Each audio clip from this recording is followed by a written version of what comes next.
මේ මවුලේ පාඩම් එකේ 7 වෙනි වීඩියෝ එක.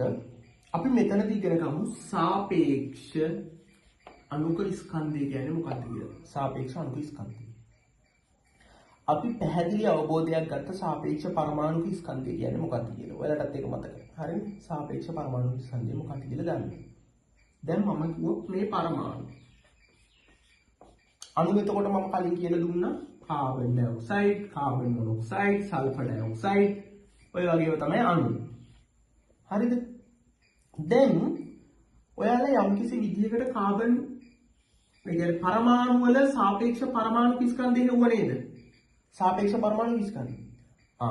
ඒ විදිහටම තමයි සාපේක්ෂ අණුක ස්කන්ධයත් හොයන්නේ. සාපේක්ෂ අණුක ස්කන්ධය හොයද්දී සාපේක්ෂ අණුක ස්කන්ධය හොයන්නේ අර විදිහටමයි. කිසි වෙනසක් නැහැ. කොහොමද හොයන්නේ? සාපේක්ෂ අණුක ස්කන්ධය උඩට දාන්නේ අරක දැම්මේ මොකද්ද? සාපේක්ෂ පරමාණුක ස්කන්ධයට දැම්මේ මොකද්ද? අපිට සාපේක්ෂ පරමාණුක ස්කන්ධය හොයන්න කියපු පරමාණුක ස්කන්ධය. පැහැදිලිද? මෙතන අපිට හොයන්න කියලා තියෙන්නේ සාපේක්ෂ අණුක ස්කන්ධය. සාපේක්ෂ අණුක ස්කන්ධය හොයන අණුක ස්කන්ධය හොයන්නේ අණුවක නේද? අපි එතකොට උඩට දාන්නේ අදාළ අණුවේ ස්කන්ධය. අපිට හොයන්න කියලා කිව්වා කියමුකෝ කාබන් ඩයොක්සයිඩ් වල. කාබන් ඩයොක්සයිඩ් වල සාපේක්ෂ අණුක ස්කන්ධය. ඔයාලට තේරෙනවනේ මේ පරමාණු මේ අණු. ඔන්න අණුවක කාබන් ඩයොක්සයිඩ් අණුවේ ස්කන්ධය හොයන්න කියලා කිව්වා. අපි හොයමු. දැන් අපිට පේපර් එකේ දෙනවා කාබන් ඩයොක්සයිඩ් අණුවේ ස්කන්ධය කීයද කියලා. කාබන් ඩයොක්සයිඩ් වල අණුවේ ස්කන්ධය තමයි 7.31 1023 ග්‍රෑම්.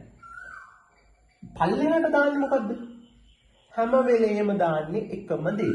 කාබන් 612 පරමාණුක ස්කන්ධයෙන් 12න් එකයි.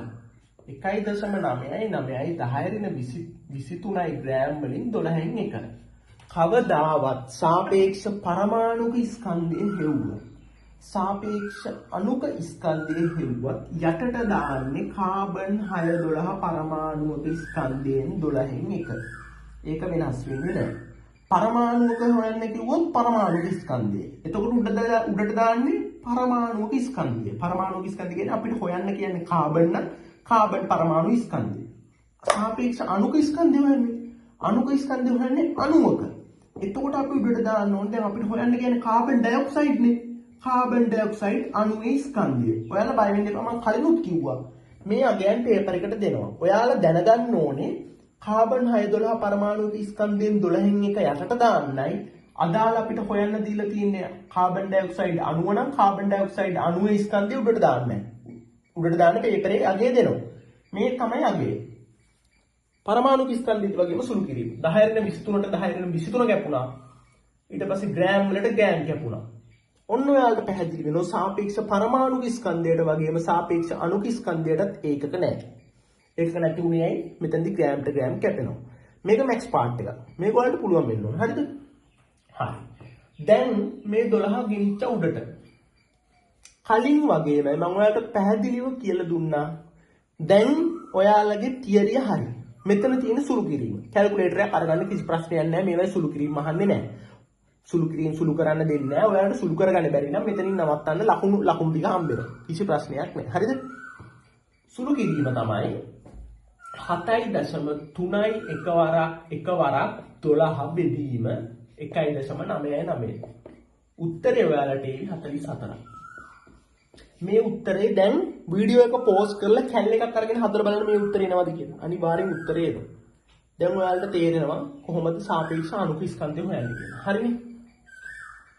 හරි. අපි මෙහෙම්මම තව පරමාණුක තව අණුවකට සාපේක්ෂ අණුක ස්කන්ධය හොයමු.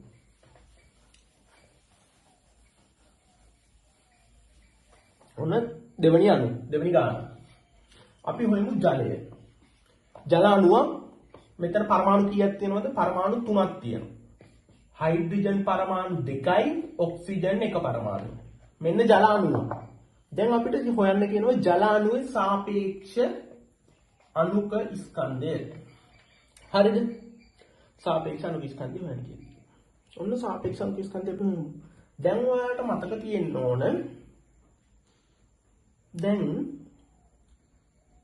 සාපේක්ෂ අණුක ස්කන්ධය දැන් මේක හොයන්නේ කොහොමද? යටට දාන්නේ මොකද්ද? කාබන් 612 පරමාණුවේ ස්කන්ධයෙන් 12න් එක. උඩට දාන්නේ මොකද්ද? කලින් ගණන් වල වගේමයි ජල අණුවක ස්කන්ධය. එක ජල අණුවක ස්කන්ධය. ජල අණුවක ස්කන්ධය ඔයාලා දන්නේ නැහැ. මම දන්නෙත් නැහැ. පේපරේ දෙනවා. 2.99 ගුණ කිරීම 10^23 ග්‍රෑම්. සරලයි පහළට එන්නේ 2.99 ග්‍රෑම් කාබන් 612 පරමාණුක ස්කන්ධයෙන් 12න් එක. කාබන් 612 පරමාණුක ස්කන්ධයෙන් 12න් එක. මේකේ උත්තරේ එන්නේ 1.6610^24. හරිද? ඊට පස්සේ ඔයාලා මේක සුළු කරාට පස්සේ මෙතන 23ට මෙතන 23ක් කැපිලා මෙතන එකක් ඉතුරු වෙනවා. 10^1ක් ඉතුරු වෙනවා. ඔයාලට මෙතන බලය ගන්න එක තේරෙන්නේ නැත්නම් හරි. ඒක අමතක කරන්න. බලය ගන්න එක අවුල් නම් එහෙම ගමු. 2.99 හරිද? ඊට පස්සේ ආයි මෙතන ගත්ත අපි 10 ඔන්න උඩට ගන්නේ ජල අණුවක ස්කන්ධය 2.99 ග්‍රෑම්. යටට ගන්නේ කාබන් 612 පරමාණු ස්කන්ධය තමයි 1.99 ගුණ කිරීම 10^23 ග්‍රෑම්. මේක නෙමෙයි ගන්න මේකෙන් 12න් එකක්. මේකට මේක කැපුණා මේකට මේක කැපුණා 12 උඩට ගෙනිච්චා.